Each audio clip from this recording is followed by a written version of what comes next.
Les amis, je réponds à un abonné la question pourquoi certains spécialistes en arts martiaux, self-défense, etc. sont tétanisés lors d'une agression.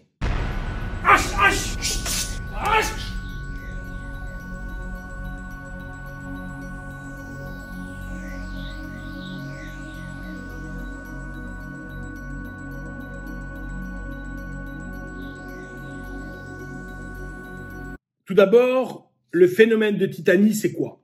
C'est que, en fait, tu es tétanisé lorsque il se passe un événement qui est hors du commun, non prévu, qui crée chez toi un stress ou une peur, enfin une peur c'est un stress intense, et tout d'un coup tu ne sais plus bouger.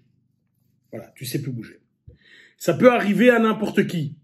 Ça peut arriver à n'importe qui. Si tu te promènes dans la rue et que tout d'un coup, il y a une poutre qui tombe sur la tête du gars juste en face de toi et qui l'écrase au sol, je suppose que tu vas avoir un stress.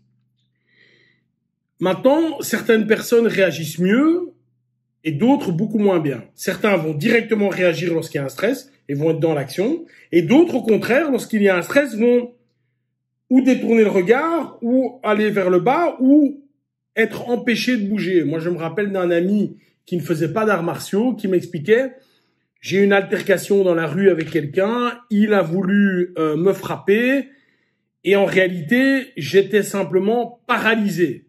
Le gars, il me dit, j'ai eu le dos bloqué, je ne savais plus bouger. Donc le stress était tellement intense que que ses fonctions vitales ne fonctionnaient plus, ses fonctions pour bouger ne fonctionnaient plus.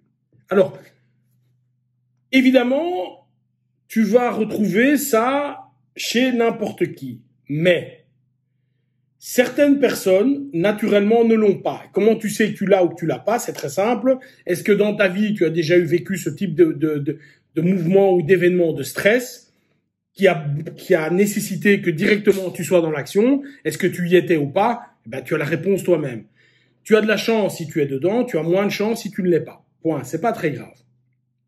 Maintenant, ce qui nous intéresse, c'est comment je m'en sors. Comment est-ce que je vais éviter d'être dans ce phénomène de tétanie, dans ce stress, dans le fait de ne pas pouvoir réagir correctement. C'est ça qui m'intéresse. Je vais vous donner un exemple. Vous êtes travailleur de nuit dans un hangar. Et vous connaissez ce hangar par cœur.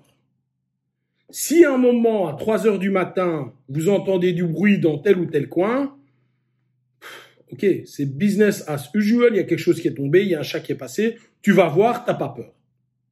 Si par contre, tu es dans le même hangar en tant que visiteur, tu n'y as jamais été, à un moment tu t'y retrouves seul et tu entends un bruit, tu vas avoir un phénomène un peu différent. C'est-à-dire que tu vas sentir dans ta colonne vertébrale un petit choc électrique qui va te dire « Oulala, qu'est-ce qui se passe ?» Ce que je veux expliquer par là, c'est est-ce que lorsque j'ai un stress, et ici on parle d'une confrontation dans la rue, est-ce que j'y ai déjà été confronté ou pas? Je prends encore un autre exemple. Je suis un kidam, je n'ai jamais vu une maison qui brûle, je ne saurais sans doute pas quoi faire. Si au contraire, je suis pompier, il n'y a pas de problème, je vais prendre la lance incendie, je vais gérer le truc. Pourquoi? Parce que je suis habitué à le faire. Et c'est ce que je veux expliquer. C'est-à-dire que lorsque tu es tétanisé, c'est parce que c'est une situation que normalement tu ne connais pas. Je vais prendre mon cas personnel.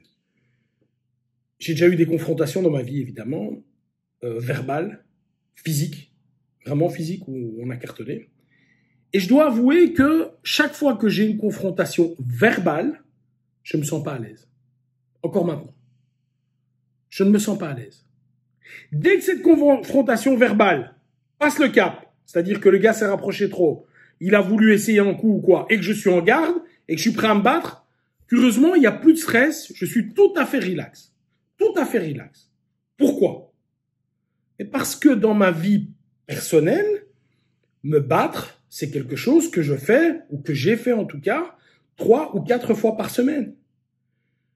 Être en garde face à quelqu'un qui veut me taper et moi le taper, c'est quelque chose qui est tout à fait commun pour moi, puisque je ne fais que ça à l'entraînement, ou je n'ai fait que cela à l'entraînement.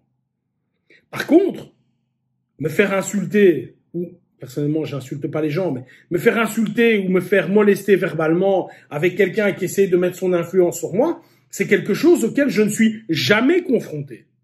Et quand j'ai ce genre de phénomène, je ne me sens pas à l'aise avec. C'est pour ça que mon attitude est toujours la même, c'est de dire, je refuse la discussion, machin, on ne discute pas, tu ne t'approches pas de moi. Et si tu t'approches de moi, je te le dis une fois, ça va mal aller, je te le dis une deuxième fois, normalement, il n'y a pas de troisième fois. Tu vois ce que je veux dire?